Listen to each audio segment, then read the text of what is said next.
गांधी तीर्थ, निसर्गाच्या सानिध्यात महात्मा गांधींच्या जीवनावरील जगातील पहिले मल्टीमीडिया म्युझियम. आजच भेट द्या. गांधी तीर्थ, जैन हिल्स, जळगाव. अधिक माहितीसाठी www.gandhifoundation.net वर विजिट करा. नमस्कार, मी नेत्रदीपा पाटील. भारतीय बहुजन कामगार संघ संलग्न आशा व गटप्रवर्तक कर्मचारी संघटनेच्या वतीनं आज आम्ही उपायुक्तांना इथं आशा सेविकांच्या प्रश्नाबद्दल निवेदन दिलेलं आहे. आशा सेविकांचं मानधन केंद्र आणि राज्य शासनाचं हे नेहमी डिले होतं, त्यामुळं त्या आशांच्या मानसिकता खराब होते. त्यामुळं जे मानधन आशांना राज्य आणि केंद्र सरकारकडून दिलं जातं ते वेळेवर मिळायला पाहिजे. आणि जे काही महिला आरोग्य समिती असेल किंवा आरोग्यवर्धिनी केंद्र असेल, म्हणजे जे काही आशा योजनेची इम्प्लिमेशन या महानगरपालिके अंतर्गत व्हायला पाहिजे, त्याच्यामध्ये काही त्रुटी आम्हाला आढळून आल्या. आम्ही आशांशी संवाद साधून ज्या काही त्यांच्या अडचणी होत्या त्यांचं निवेदन आम्ही आज दिलं. त्याच्यामध्येच हे आरोग्यवर्धिनी महिला समिती असेल, वेळेवर मानधन मिळणं असेल, माता बाल संगोपन जे गरोदर मातांना दिलं जातं, ज्याच्यामध्ये त्यांच्या नोंदी असतात, ज्याच्यामुळे हाय रिस्क माता शोधल्या जातात.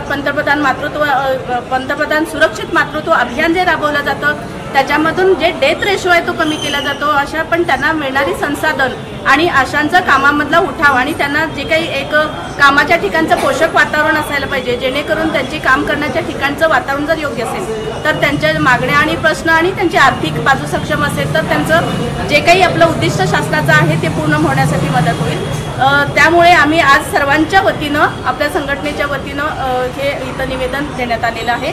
त्याच्यामध्ये उपायुक्तांची, आमच्या पदाधिकाऱ्यांची सखोल आणि सकारात्मक चर्चा झालेली आहे. पुढील आठवड्यामध्ये याच्यामध्ये जे काही मार्गदर्शन आहे आणि ज्याचं काही इम्प्लिमेशन आहे, या दोन्हीचा एक आढावा घेऊन पुढील आठवड्यामध्ये एक स्वतंत्र बैठक घेऊन त्याच्यामध्ये योग्य तो आणखीन कार्यवाही करू असं त्यांनी आम्हाला आश्वासन दिलेलं आहे. नेमकं फील्डवरती असताना काय अडचणी येतात आपल्याला?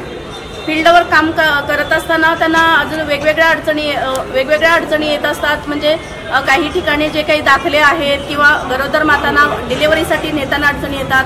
जे काही 100 डेज प्रोग्राममध्ये जे काही स्पुटम कलेक्शन असतं ते कुठल्या सेंटरला द्यायचं किंवा ह्याचं काही एक स्पष्टता नसते, जेणेकरून त्यांना माहीत नसतं की ते स्पुटम कलेक्शन कुठं द्यायचं. जे काही आता सध्या TB मुक्त भारत ही जी काही योजना सुरू आहे त्या योजनेमध्ये यांना काम करावं लागतं किंवा त्याला लागणारं जे काही साधनं असतात ती अपुरी मिळतात आणि त्यामुळं मग यांचा गोंधळ होतो आणि यांची विनाकारण पायपीट होते. तर यामुळे याच्यामध्ये कुठंतरी एक प्रशासन आणि संघटना आणि आशा याच्यामध्ये कुठेतरी एक समन्वय साधला पाहिजे आणि समन्वय साधून कामाची क्वालिटी सुद्धा चांगली झाली पाहिजे आणि आशांना सुद्धा काम करताना येणाऱ्या अडचणी सुटल्या पाहिजे.